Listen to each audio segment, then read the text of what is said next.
So let's go ahead and solve this radical equation. Now, I see that I have x under the square root there. All the x's are on the same side. So what if I just went ahead and said I'm going to square both sides of the equation? Now, I could do this. However, what we're going to see is that this squared ends up just being this.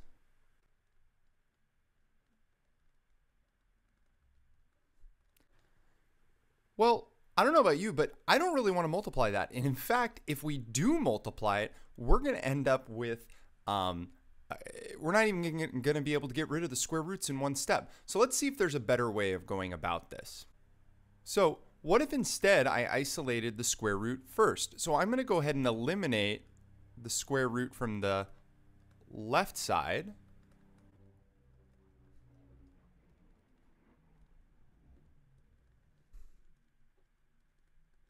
Well, what's going to be nice about this is when I square both sides, well, I only have the one term over here, and it's going to work out real nice. I've got x squared is equal to, and then on the left side, if you square a square root, they're inverses, so they'll undo each other. Now I have an equation I know how to solve. It's a quadratic. And if you aren't familiar with how to solve it, you can look at some previous videos. Now, I'm not going to finish this problem, but what I am going to do is point out something that I kind of glossed over. And that is, we need to be aware of what solutions are allowed. So again, you can go ahead and finish this. This is a quadratic. Just look at the previous video on solving quadratics, and it shouldn't be an issue. However, what if I got a solution that made the discriminant here negative? Well, that's no good. Actually, it's not called the discriminant either, but that's okay. The part under the square root here. Remember, we're going to get an imaginary answer if we have a negative under a square root. So this part right here, we know that it has to be greater than or equal to 0. It has to be positive, right?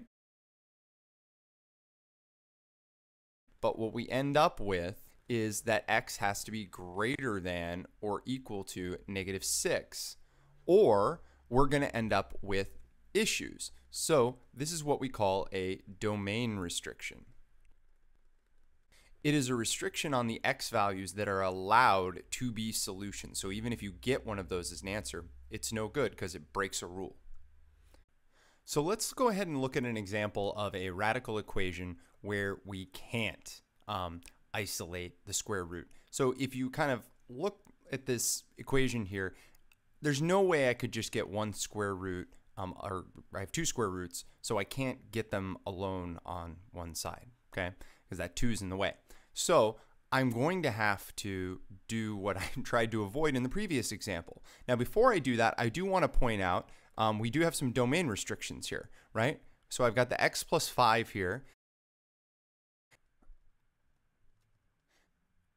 And I know that x plus 5 is going to have to be greater than or equal to 0. And I have the x minus 1. And I know that that is also going to have to be greater than or equal to 0. So I end up with x has to be greater than or equal to -5. And x has to be greater than or equal to 1. Now, the x has to be greater than or equal to 1 is more restrictive than the x has to be greater than or equal to -5. So I'm just going to go with that. All my answers have to be bigger than or equal to 1. All right, now let's actually dive into the problem here. So we're going to use the same solving strategy. If I want to undo a square root, I just square it, use its inverse, okay? And the right side of the equation is going to be more complicated here.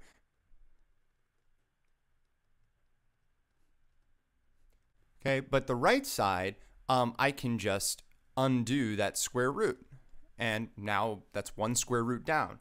Okay, so I'm going to, instead of foiling this, use the generic rectangle method. It really doesn't matter, but don't be lazy. Again, squaring it means you take the whole base and multiply it by itself. So let's do that.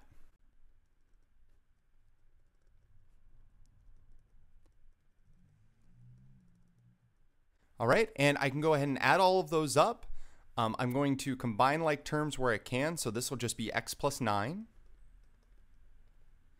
plus I have 2 square root x plus 5s and 2 more square root x plus 5. So I have a total of 4 square root x plus 5s is equal to x minus 1. Now, I am going to try to isolate that square root so that I can then square it again and get rid of it. So I'm going to get rid of the x and the 9.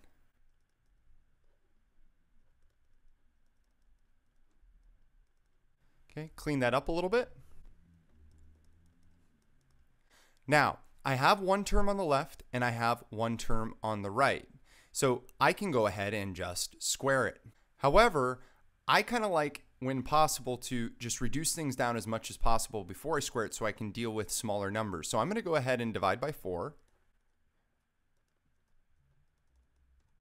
And this reduces down. 2 goes into 10 5 times and 2 goes into 4 2 times, leaving me with negative 5 over 2. Well, now I've gotten it down to where I have the square root isolated. So I'm going to square both sides.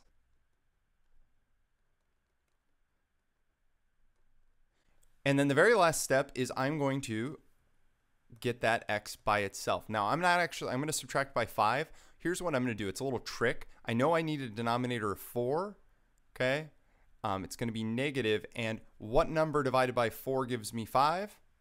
20. There we go.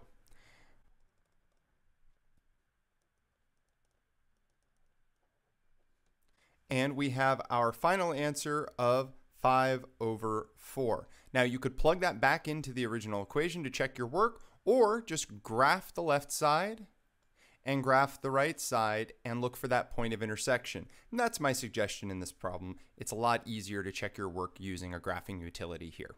But we can also check, since 5 over 4 is equal to 1 1/4, I know that it satisfies that domain restriction I had earlier, so I'm not going to get a negative under the square root, and at least I know that the answer that I have doesn't violate any rules.